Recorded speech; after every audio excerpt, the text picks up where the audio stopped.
2절에서 4절 말씀입니다. 저와 여러분이 함께 합독하겠습니다. 2절부터 읽겠습니다.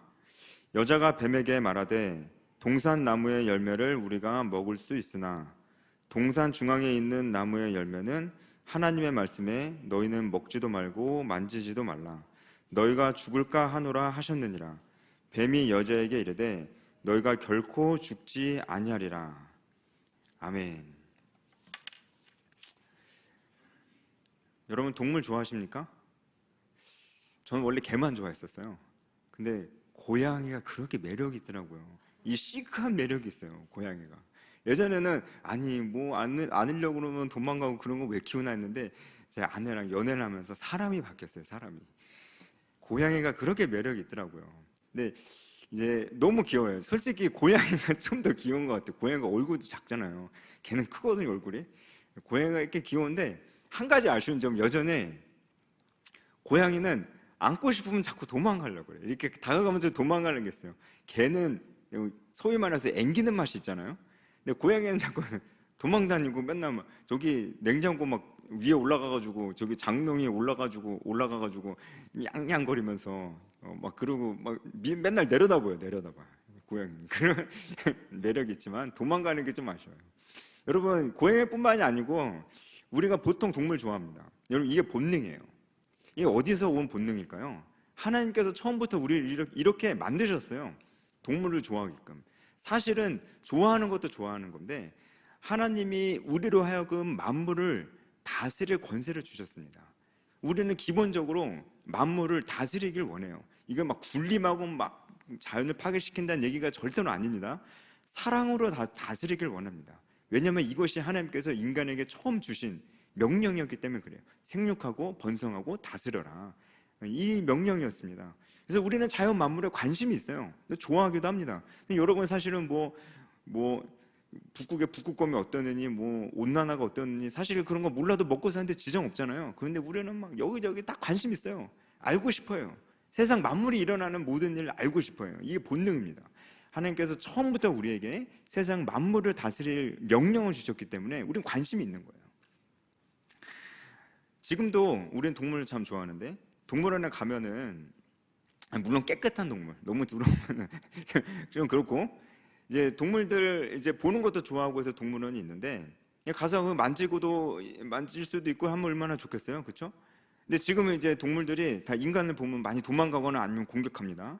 그런데 처음에 하나님께서 이 땅에 에덴 동산 지으셨을 때 그러지 않았을 것이라 봅니다. 동물들이 도망가지 않았어요. 그리고 부르면 왔어요. 얼마나 귀엽겠어요, 그렇죠? 부르면 이렇게 오는 거예요. 실제로 아담이 동물들의 이름을 지어주려고 했을 때 동물들이 아담에게 왔죠. 와서 이름도 지어줄 수 있었어요. 그러니까 눈에 보이는 모든 것들이 다 아담에게 복종합니다. 하나님께서 그런 권세를 인간에게 주셨으니까요. 눈에 보이는 모든 건 다 내게 무릎 꿇고 복종합니다. 그러니 인간이 기분이 좋겠어요, 안 좋겠어요? 좋죠? 계속 그렇게 지내다 보면 인간이 어떤 생각이 들겠어요? 내가 왕인가? 내가 왕이구나. 이런 생각이 들지 않겠습니까? 이런 문제가 있습니까, 없습니까? 문제가 있습니다. 진짜 왕 누구예요? 하나님이에요. 문제가 있습니다. 하나님 보이질 않아요. 아담 때도 하나님 보이지 않았어요. 보이질 않으니까 잊어버려요. 잊어버리니까 자꾸 자기가 왕인 줄 알아요. 눈에 보이는 거는 다 내게 복종하니까. 하나님께서 우리의 이런 연약함을 아셨다는 거예요. 그래서 만드신 것이 선악과입니다. 여러분 그런 궁금증 없으셨어요? 선악과를 도대체 왜 만드셨냐? 아니 괜히 만드셔가지고 죄를 지었잖아요. 안 만드셨으면 안 지었을 건데 왜 여지를 주셔가지고 자기가 잘못한 거 모르고, 그쵸? 하나님 왜 이런 거 만드셔가지고 괜히 그거 따먹게 하셨습니까? 아시면서 그랬죠? 그래서 왜 그거 만드셨을까? 이런 생각이 들잖아요. 오늘 그 얘기를 해드릴 겁니다. 하나님께서 선악과를 만드셨습니다. 일부러 만드셨고요. 만드신 이유가 있었습니다. 여러 가지 이유가 있지만 그 중에 한 가지가 선악과를 통해서 한마디로 하나님만이 왕이심을 보이시려 했습니다. 선악과를 통해서 하나님만이 참된 왕이심을 우리가 잊어버리지 않기를 원하셨어요. 여러분, 왕은 어떤 사람입니까? 왕은 사람에게 명령하는 사람이에요. 그렇죠? 다른 사람에게 명령합니다. 만약에 누군가 왕이라고 하는 사람에게 명령을 해요. 누군가 왕한테 명령을 하네? 그러면 그 순간 이 사람은 왕인가요? 이 사람은 왕이 아니에요. 이 왕에게 명령하는 그 사람이 진짜 왕이겠죠, 그렇죠? 그렇습니다. 왕은 아무에게도 명령받지 않습니다. 명령을 받는 순간 왕이 아니에요. 이 선악과는 명령이었어요. 동산에 있는 모든 열매는 다 먹어도 됩니다. 99.999%는 자유입니다. 그런데 한 가지만 하면 안 됩니다. 인간이 안 되는 게 딱 한 가지가 있는 거예요. 인간은 선악과를 볼 때마다 어떤 생각이 들었을까요? 하면 안 되는 거. 명령이 생각나는 겁니다. 내가 왕인 줄 알았는데 다 나한테 복종하고 무릎 꿇는데 누가 나한테 명령했구나. 생각해보니까 하나님이 계셨네. 믿고 살았다가 하나님이 계셨고 하나님이 정말 왕이시다라는 것을 생각이 딱 나는 거예요. 하면 안 되는구나. 하면 안 되는구나를 알고 그대로 하지 않았을 때 진짜 하나님이 왕이심을 고백하는 의미가 있는 거잖아요. 그렇죠? 내가 왕이 아닙니다. 하나님이 왕이십니다를 고백을 하는 거예요.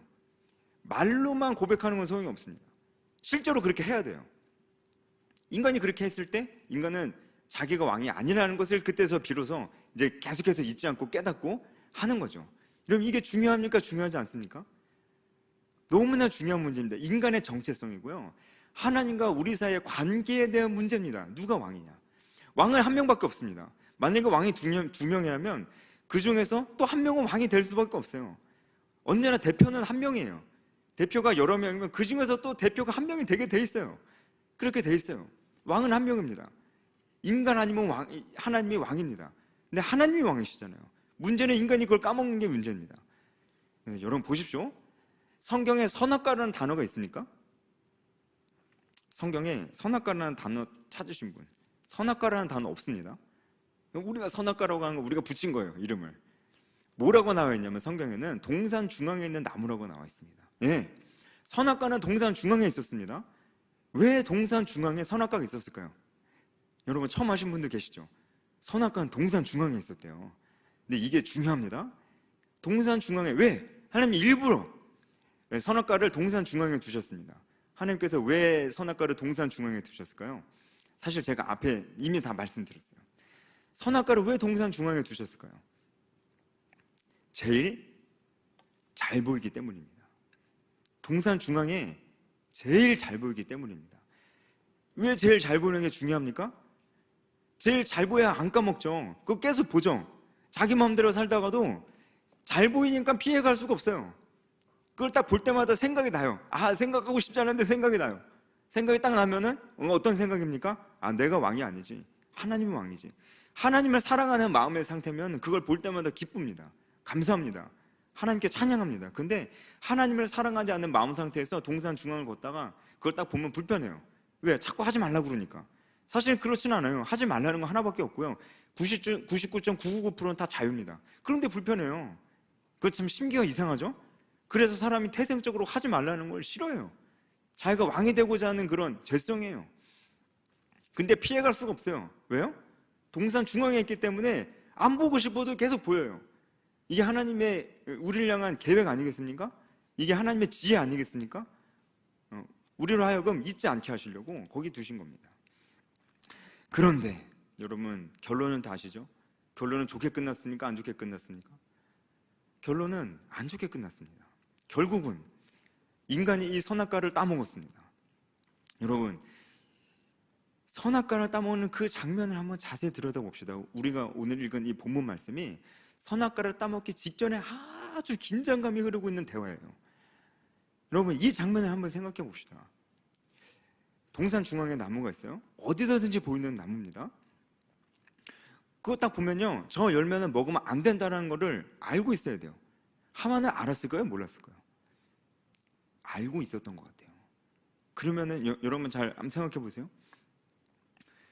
그러면은 하만은 왜 선악과 나무 옆에 서 있는 걸까요? 하와가 선악과 나무 옆에 홀로 서 있습니다. 은밀한 중에 혼자 있습니다. 그리고 보암직도 하고 먹음직도 한 선악과 나무 열매를 바라보고 있습니다. 왜 거기에 혼자 그렇게 서 있는 걸까요? 우연입니까? 어쩌다 그렇게 됐어요? 어쩔 수 없었습니까?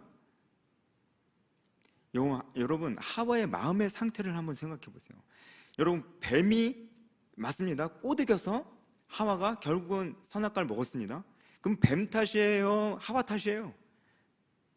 뱀이 사탄 마귀죠? 사탄 마귀 탓입니까? 내 탓입니까? 예? 사탄 마귀 탓이에요? 인간 탓이에요?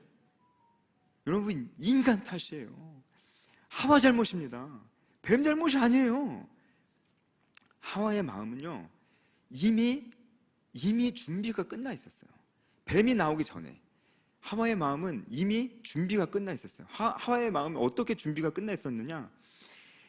하나님 말씀, 저거 따먹지 말라고 그랬는데 그거 기억하고는 있어요. 그런데 그게 별일 있겠어요? 예? 그런 생각이, 그거 다 그렇게 사는 거 아니에요? 그거 하나 따먹는다고 별일이 있겠어요? 그 선악과 나무는 어떻게 생겼을까요? 특별한 나무는 아니었을 것이다 라고 그렇게 여겨집니다. 선악과 나무는 안에 독이 들어있거나 그러지는 않았을 거예요. 그냥 흔한 수많은 나무들 중에 하나예요. 그러니까 다른 똑같이 생긴 나무는 다 따먹는데 이것도 따먹으면 별일이 생기겠어요? 하와가 이거 궁금하기도 하고, 이거 한번 먹어보면 어떨까? 괜히 궁금하고, 별일 있겠어? 사람이 어떻게 다 완벽해. 그냥 한번 해보는 거죠. 이런 생각이지 않았겠어요? 이런 생각이 없는데 왜 거기 안 되는 거 알면서 왜 거기 홀로 은밀하게 서 있는 것입니까? 하와의 마음이 어떻습니까? 적어도 하와의 마음은 지금 이미 뱀이 나오기 전에 이미 하나님의 말씀을 그렇게까지는 지킬 마음은 없어요. 알고는 있어요. 지켜야 된다고 물어보면 그렇게 된다고 말도 해요. 근데 그렇게까지는 지킬 필요가 있을까요? 사람이 다 그렇게 사는 거 아니겠어요? 이런 마음이에요. 여러분, 뱀이 한 거는요, 준비된 하와의 마음을 딱 보고 그거를 틈타서 들어간 것밖에 없어요. 여러분, 그 뱀이 하는 얘기를 보세요. 뱀이 그냥 선악과 따먹어라 이랬어요? 살살살 꼬시면서 야, 정령 죽을까? 이게 하나님의 말씀에 물음표를 달면서 나중에 뱀이 뭐라고 하는지 한번 보세요. 여러분, 5절 한번 같이 읽어볼까요? 3장 5절 말씀. 창세기 3장 5절 말씀. 뱀이 최종적으로 하와에게 하는 얘기인데 한번 읽어봅시다. 5절 시작. 너희가 그것을 먹는 날에는 너희 눈이 밝아져 하나님과 같이 되어 선악을 알 줄 하나님이 아심이니라. 뭐같이 되겠대요? 하나님같이 되겠대요. 아니, 선악과 따먹는데 하나님같이 된다는 얘기, 하와가 그런 얘기 한 적 있어요? 하와는 그런 얘기 한 적이 없어요. 근데 선악과 따먹어라 이렇게 얘기한 게 아니고 하나님같이 되라 이렇게 얘기를 했어요. 이게, 여러분, 그런 생각 안 드세요? 사실은 사탄이요, 처음부터 이 얘기를 하고 싶었던 거 아닐까요? 너 하나님처럼 될 수 있어.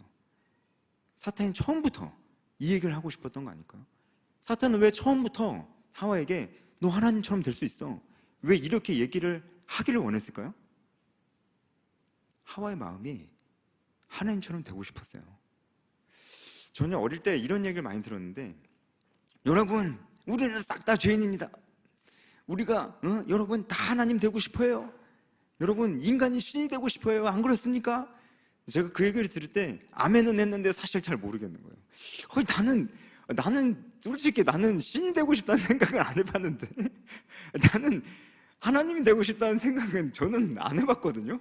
근데 자꾸 그렇게 말씀하시니까 왠지 그런 것 같기도 하고, 아멘은 했는데 잘 모르겠는 거예요. 저는 하나님 되고 싶습니다 이렇게 얘기한 적이 없어요. 저는 신이 되고 싶습니다 이렇게 얘기한 적이 없어서 저는 그런 생각을 안 가지고 있는 사람인 줄 알았어요.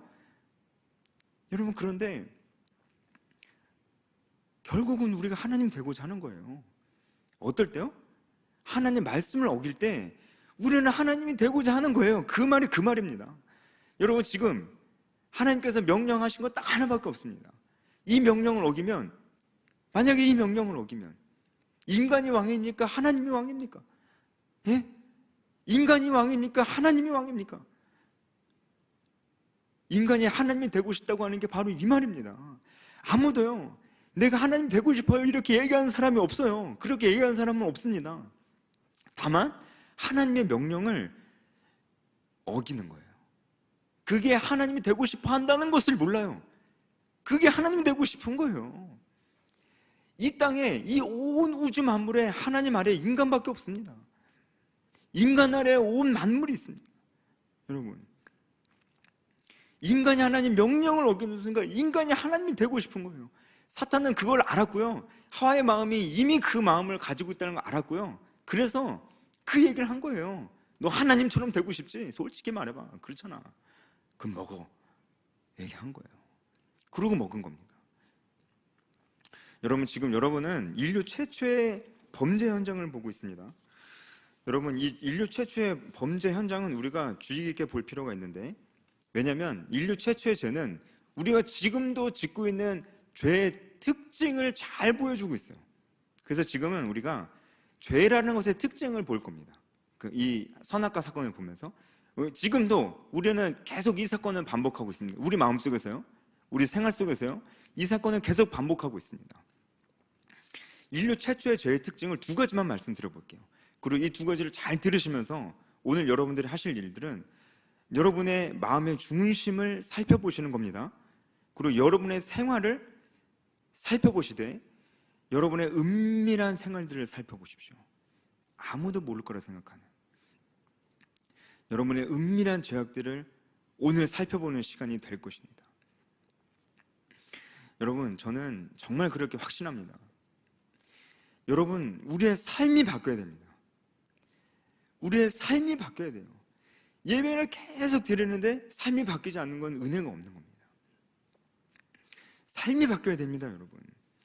사무엘 선지자가 사울 왕에게 이렇게 얘기했는데 아주 유명한 성경 구절입니다. 순종이 제사보다 낫고 듣는 것이 순양의 기름보다 나으니. 지금 사무엘 선지자가 제사 드리지 말라는 얘기 안 했어요. 제사가 중요하지 않다는 얘기 안 했어요. 제사보다 더 중요한 게 있다고 얘기한 거예요. 그게 뭡니까? 순종이에요. 순양의 기름, 이 순양의 기름은 제물 가운데서 기름은 여호와께 온전히 드려지는 겁니다. 그거 드리지 말라는 얘기 안 했어요. 뭐 따지자면은 순양의 기름 지금의 헌금이라고 생각할 수도 있겠죠. 뭐 따지자면은 그거 드리지 말라는 얘기 한 게 아니에요. 그거 중요하지 않다고 얘기한 것도 아니에요. 다만 사무엘 선지자는 더 중요한 게 있다고 얘기하는 겁니다. 그게 뭡니까? 듣는 것이에요. 제사는 뭐 지금 따지자면 그렇게 볼 수는 없지만 지금 제사 드리는 것처럼 예배를 드리시면 안 됩니다. 그래도 그냥 이해를 돕기 위해서 만약에 이제 제사 드리는 것이 지금의 예배 드리는 것이라고 한다면 예배 드리지 말라는 얘기가 아니에요. 예배 드리는 것이 중요하지 않다는 얘기도 아니에요. 다만 뭡니까? 더 중요한 것이 있다는 말씀입니다. 더 중요한 것이 무엇입니까? 바로 순종입니다. 예배를 많이 드려요. 새벽기도 다 나오고 수요 예배 금요철화 다 나오고 주일 예배도 막 두세 번씩 나오고 그래도 삶이 안 변하는 사람이 있어요. 이게 제일 중요한 일을 안 하고 있는 겁니다. 순종이 제사보다 나은 겁니다. 예배 드리는 횟수보다 진정으로 우리의 삶의 변화로 이끌어가는 것이 이렇게 중요하다. 왜냐하면 우리 삶의 삶 속에서 우리가 하나님의 명령을 순종하며 살 수 있기 때문에 그래요. 여러분, 우리는 하나님의 명령에 순종하면서 살고 있습니까? 아니면 아닌 것이 있을까요? 여러분, 여러분의 마음의 중심에도 그 어딘가에도 동산 중앙에 있던 그 나무처럼 우리 마음에도 선악과 나무가 있을까요? 생각만 하면 불편해. 근데 자꾸 보여. 나도 알아. 안 되는 거 알아. 여러분 생활 가운데 있습니까? 안 되는 거 알아. 그런데 다 그렇게 살잖아요. 그런데 완벽한 사람 있어요? 없잖아요. 그러니까 뭐 그거 하나 괜찮잖아요. 근데 이렇게 말하면서도 불편해. 기도할 땐 때로는 자꾸 생각나게 하셔. 그러면 막 일부러 생각 안 해. 아유, 나는 어쩔 수 없어요, 이제는. 여러분, 선악과 나무예요. 우리 마음속에 있어요. 여러분, 인류 최초의 죄의 두 가지 특징이 있습니다. 잘 들어보시고 지금 이 순간에는요, 우리가 우리의 마음속에 있는 은밀한 방을 들여다봐야 됩니다. 그리고 삶을 들여다봐야 됩니다. 그런 시간이 되시기를 축복합니다. 첫 번째, 은밀한 것입니다. 여러분, 인류 최초의 죄는 은밀했습니다. 말씀드렸죠? 하와가 왜 거기 안 되는 줄 알면서 혼자 은밀히 있었습니까? 하와가 그렇게 생각했을까요? 하나님이 지금 내 곁에 계시다, 이런 생각이 있었을까요? 그런 생각이 있어서 선악과 나무 앞에 혼자 은밀히 서 있는 그 하와의 마음속에는 하나님이 계셨을까요? 하나님 지금 나와 함께 있어, 하나님 지금 내 곁에 계셔, 지켜보고 계셔, 이런 생각이 있었을까요? 없었을 거예요. 우리가 죄를 지을 때도 그래요. 그 순간은 생각하려고 안 해요. 안 계시다 생각해요. 나만 있다고 생각해요. 그래서 은밀하다는 겁니다. 은밀합니다. 아무도 보는 사람도 없어요. 아무도 없습니다. 뱀이 보고 있는지 몰랐죠? 하와도 몰랐을 거예요. 뱀은 보고 있었어요. 은밀한 중에 죄를 지을 때 사탄이 틈을 타고 들어옵니다. 최초의 죄의 특징 두 번째, 그것은요, 도덕적인 문제가 아니에요. 여러분, 선악과 따먹었어요. 도덕적으로 문제 있어요? 뭐 누구에게 피해를 줬습니까? 선악과 따먹은 게 이런 양심 없는 사람 이렇게 할 게 있어요? 그게 없어요. 아무에게도 피해를 주지 않았어요. 그래서 하와는요, 이것이 죄가 아니라고 생각했을 가능성이 커요. 우리도 마찬가지입니다. 이것이 도덕적으로 문제가 없기 때문에, 아무에게도 피해를 주지 않기 때문에 이것은 괜찮다라고 생각해요. 여러분, 그런데 성경이 말하는 죄는요, 도덕적으로 문제 없는 것까지 포함이 됩니다. 여러분 생각해 보세요. 인류 최초의 죄는 도덕적으로 문제가 없는 것이었어요. 이 최초의 죄가 별거 아니었습니까? 심각한 문제가 아니었습니까?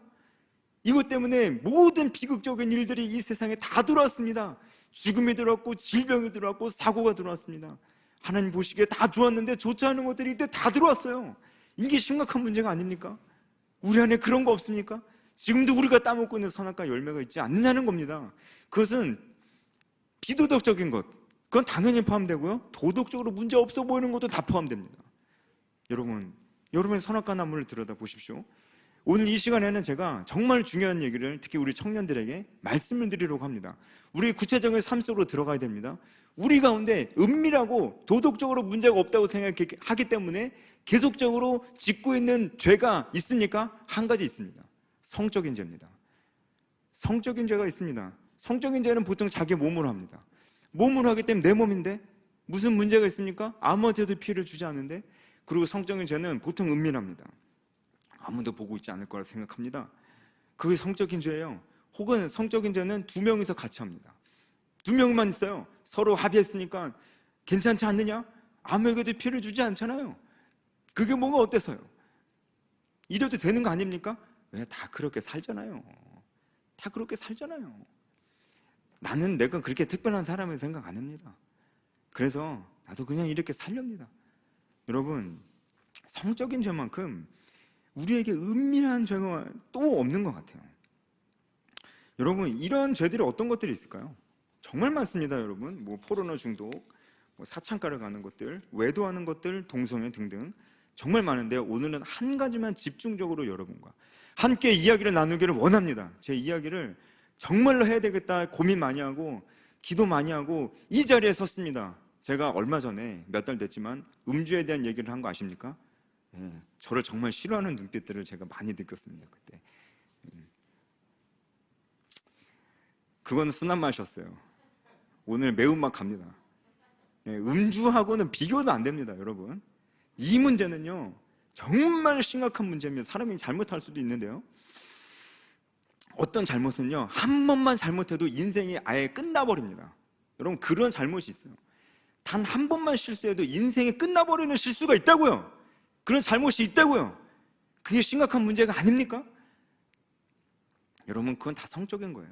저는 이따가도 얘기할 테지만 정말로 이 시대에 하나님께서 가장 가슴 아프게 보는 부분이 다 성적인 것과 연관된다고 생각합니다. 동시에 같은 말이지만 사탄이 이 땅을 무너뜨리려고 하는데, 특히 우리 믿는 자들의 마음을 무너뜨리려고 하는데, 사탄이 노리고 있는 그 화살촉의 그 끝에는 가정이라는 심장이 있어요.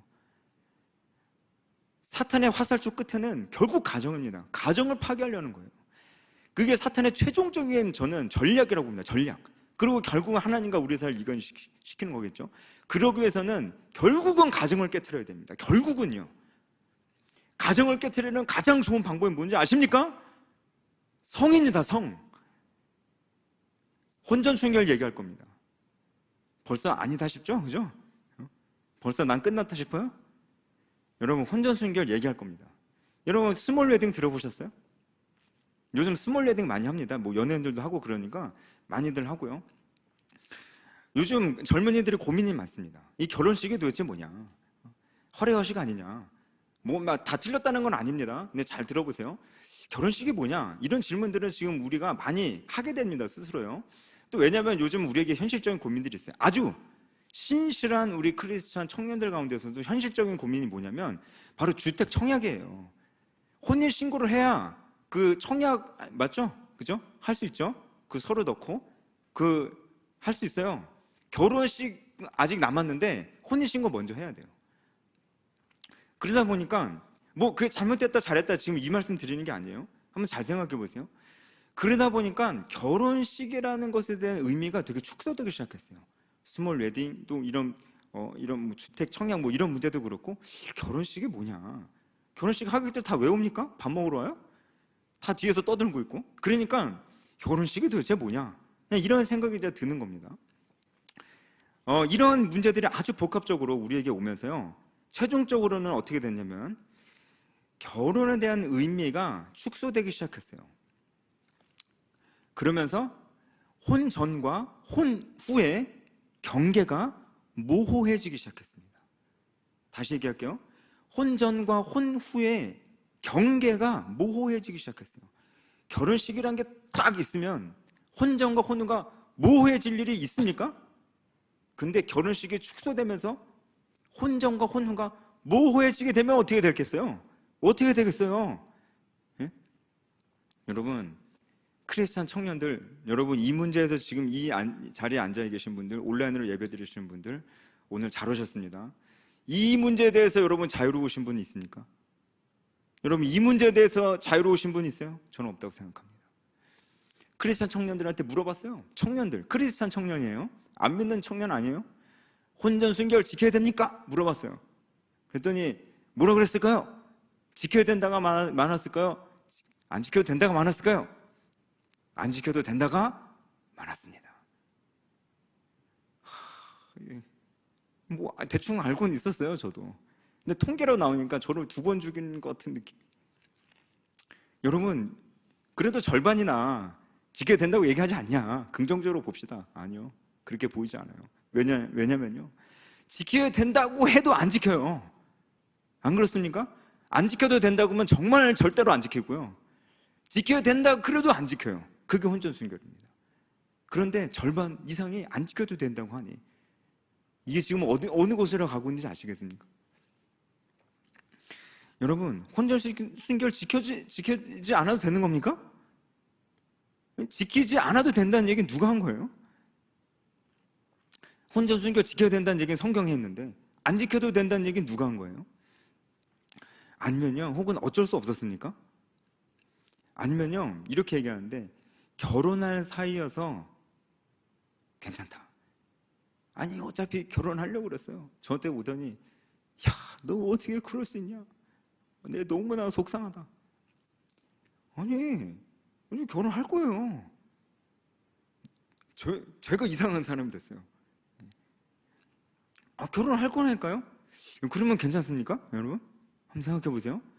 결혼할 거면 괜찮습니까? 뭐 그런 겁니까? 여러분?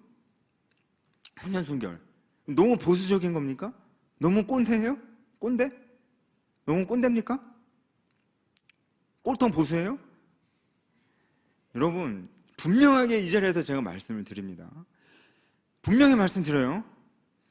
혼전순결은 보수적이냐 개방적이냐의 문제가 아닙니다. 혼전순결은 옳고 그름의 문제입니다.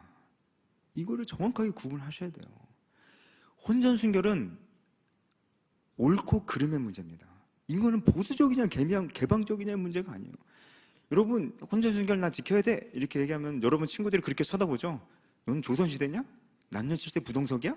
이렇게 쳐다보죠. 넘어가지 마세요. 여러분이 맞는 거예요. 옳고 그른 거밖에 없어요. 옳고 그른 거밖에 없습니다. 중간은 없어요. 그럼 옳고 그른 건 항상 기준이 있어야 됩니다. 기준이 있어야 옳은 것이 있고 그른 것이 있는 거죠. 기준이 중요해요. 언제나. 기준이 뭡니까? 기준은 말씀이에요. 여러분 이거는 안 됩니다. 안 되는 겁니다. 여러분 목사님 전 이미 끝났는데요. 들어오세요. 끝까지. 안 됩니다. 일단은 안 되는 거예요. 저한테 와서 결혼할 거니까요. 왜 그러세요? 그러지 마세요. 그렇게라도 얘기해 주는 게 고맙게 합니다. 얘기를 아예 안 하니까. 그래도 그건 안 되는 겁니다. 여러분 안 되는 거예요. 안 되는 건 안 되는 거예요. 그러면은 아니 깜짝 놀랐어요. 목사님 아니 성경에 그런 게 있어요? 혼전순결 지켜야 된다는 명령이 있는지 몰랐습니다. 세상에 안타까운 경우가 가끔 있어가지고 제가 분명히 말씀드릴게요. 창세기 2장 24절 말씀 한번 보겠습니다. 같이 찾아봅시다. 창세기 2장 24절 말씀 한번 찾아보겠습니다. 창세기 2장 24절 말씀 같이 한번 읽어보겠습니다. 시작. 이러므로 남자가 부모를 떠나 그의 아내와 합하여 둘이 한 몸을 이룰지로다. 자, 부모를 떠나 독립하는 겁니다. 합하여 결혼하는 겁니다. 한 몸을 이룰 것이다. 성관계하는 것입니다. 여러분 이것이 명령이에요. 결혼한 사람이 성관계하는 겁니다. 이것이 지금 창세기 여기에만 나오는 게 아니고요. 성경 전체 메시지입니다. 전체 메시지예요. 그러므로 여러분 한 남자와 한 여자가 결혼을 통해서 자녀를 낳아 기르는 것이 단순히 전통적인 가정의 형태이기 이전에 하나님이 정해주신 가정의 형태예요. 내가 전통적이다 이런 얘기를 보다는 하나님이 정해주셨다고 얘기하는 이유가 전통적이다 뭐 어쩌다 이러면은 그래 보수적이네 너는 꼰대네 이런 얘기 하기 때문에 그런 겁니다. 이거는 정해주신 거예요. 이것이 가정입니다. 여러분 세 부류의 사람들 지금 제가 말씀드릴 겁니다. 여러분도 이 세 부류의 사람 중에 한 분이실 수 있습니다. 난 이 세 부류의 사람에 속하지 않는다 하면은 여러분 잘하고 계시는 거거든요. 그러면 여러분에게 이런 고민을 가지고 찾아오는 사람에게 어떻게 대답해야 될지를 이 얘기를 들으면서 한번 잘 생각해 보세요. 여러분 이 혼전순결 앞에 세 부류의 사람이 있는데 일단 첫 번째 알았는데 안 지키는 사람이 있어요.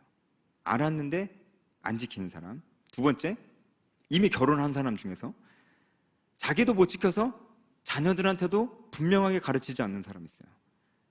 나도 못 지켰는데 내가 양심이 그래도 있지. 내가 그건 못 지켰지만 양심은 있다. 내가 어떻게 나도 못 지켰는데 우리 아이들한테 지키지 말라고는 안 해. 근데 지키라고도 안 해. 가만히 있어요 그냥. 왜? 나도 못 지켰으니까. 이런 사람들이 있습니다. 부모님 중에는요. 그리고 세 번째 이미 지키지 못한 자가 있습니다. 이 세 부류의 사람들. 여러분 아마 첫 번째가 제일 위험하고 첫 번째가 제일 많다고 생각합니다.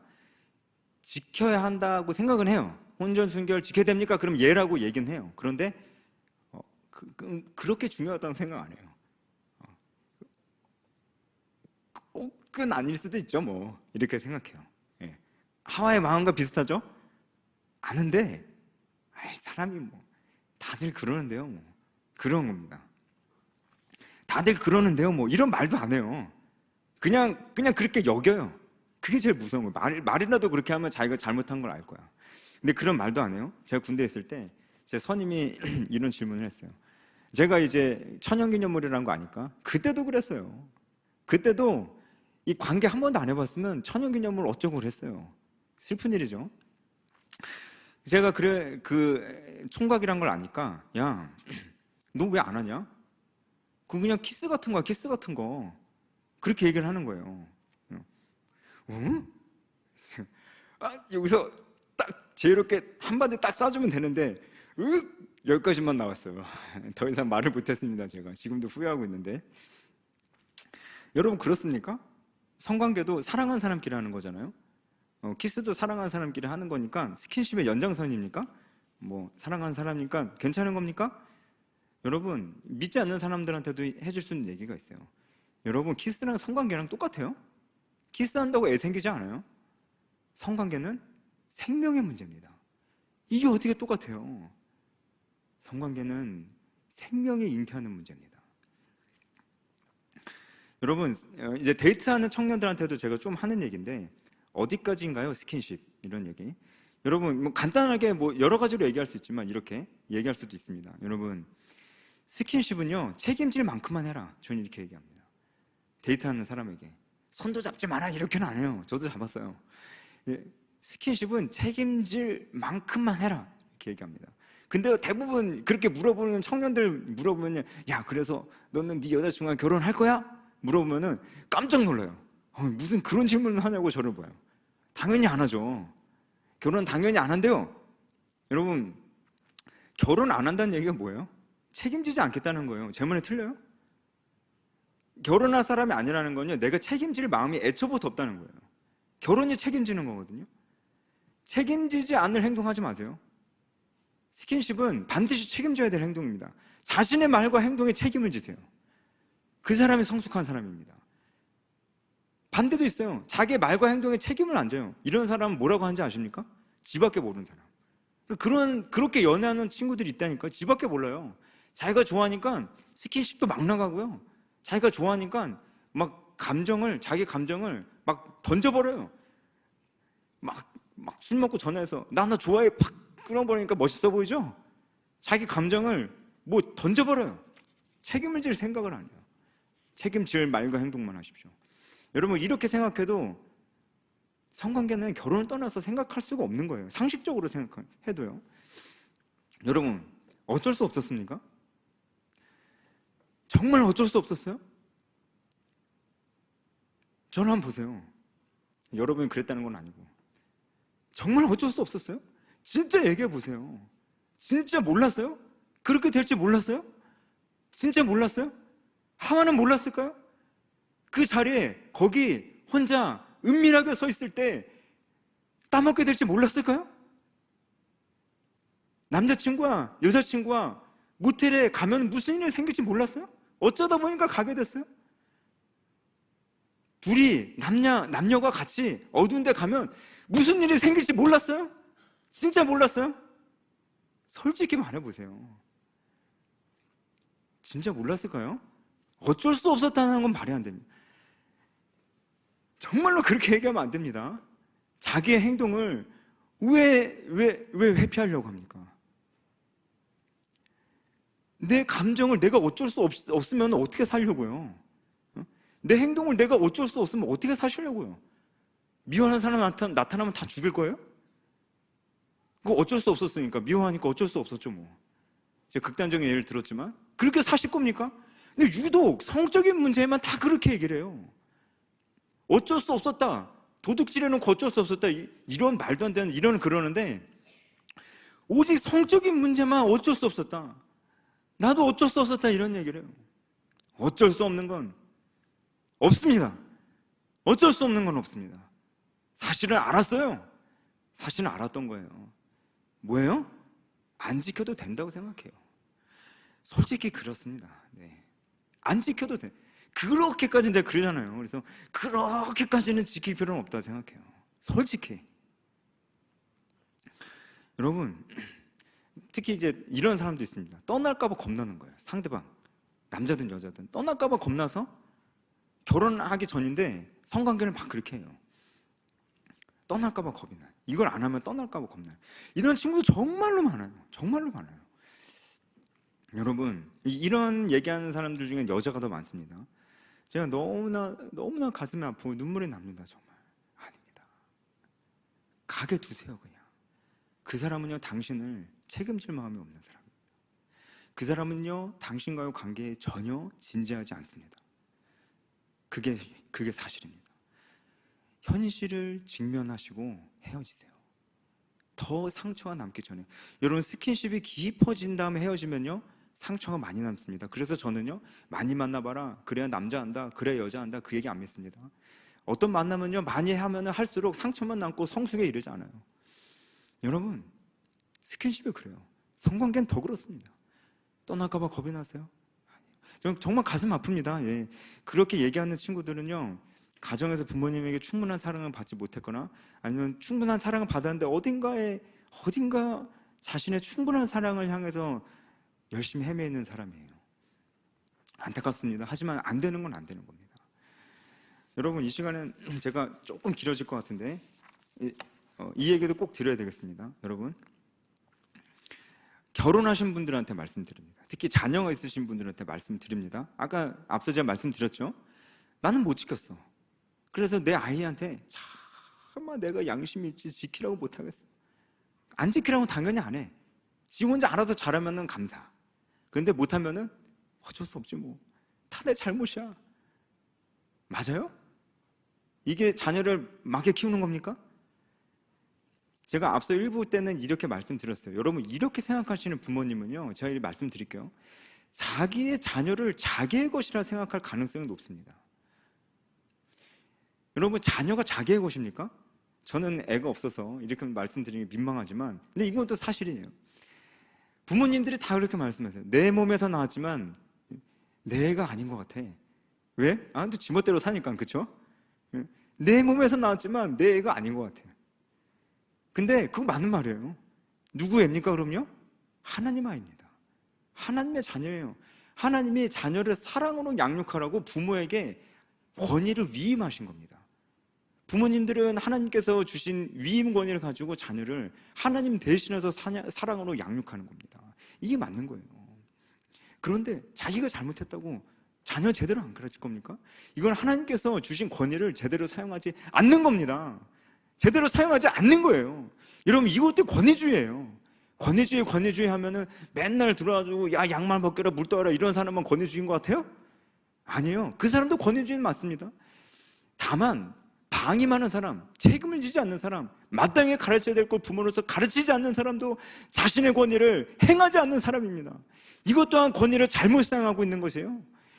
이거 해라 저거 해라 권위주의라고 보통 하는 건요, 권위를 남용하는 거고요. 방임해, 알아서 커. 사람이 다 자기가 알아서 크는 것이 뭐. 가르쳐야 될 거 안 가르쳐. 이건요, 권위를 사용하지 않는 거예요. 이것도 권위를 잘못 사용하는 겁니다. 여러분, 가르치셔야죠. 저는 분명히 있을 거라 생각합니다. 부모님들, 가르치세요. 가르치셔야죠. 나는 못했지만 내 자녀는 그러면 안 되죠. 내 자녀는 하나님의 명령이 무서운 줄 알고 두려움과 떨림으로 지키며 살도록 해야죠. 부모님이 안 가르쳐 주는데 누가 가르쳐 줍니까? 부모님이 가르쳐 주셔야 됩니다. 목사도 대신할 수 없어요. 그 자리는 부모님만이 있습니다. 부모님이 가르치셔야 돼요. 그러니까 이제 집에 가서 야, 너 솔직히 얘기해봐. 우리 할 얘기 있지 않냐? 이러지 마시고요. 갑자기 그러면은 너무 훅 들어오는 것 같아 놀라잖아요. 그래서 이 성인 자녀들은요, 이제 부모님들이 부모로서 발휘해야 될 리더십들이 좀 달라지시는데 많이 들어주셔야 됩니다. 간단히 말씀드리면 대화를 많이 하세요. 성인 자녀들한테. 특히나 많이 들어주세요. 들어주는 것 자체가 가르침입니다.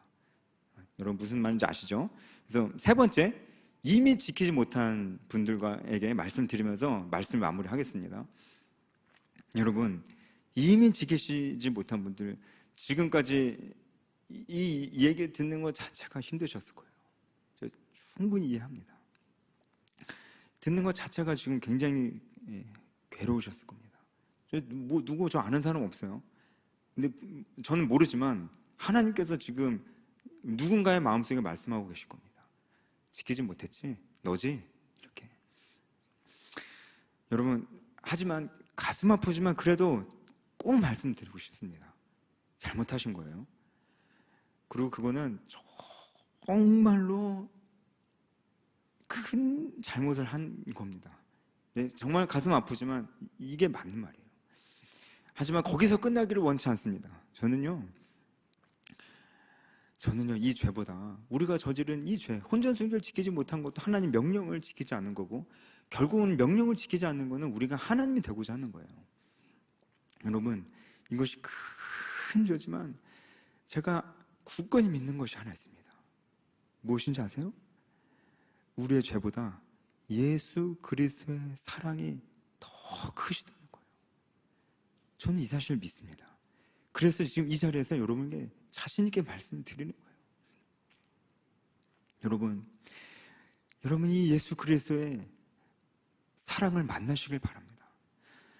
너무나 많은 죄 때문에 자기 자신을 쓰레기라고 여기거나 나는 이미 틀렸어 이렇게 얘기하시는 거죠. 그 죄보다 더 큰 사랑을 만나보십시오.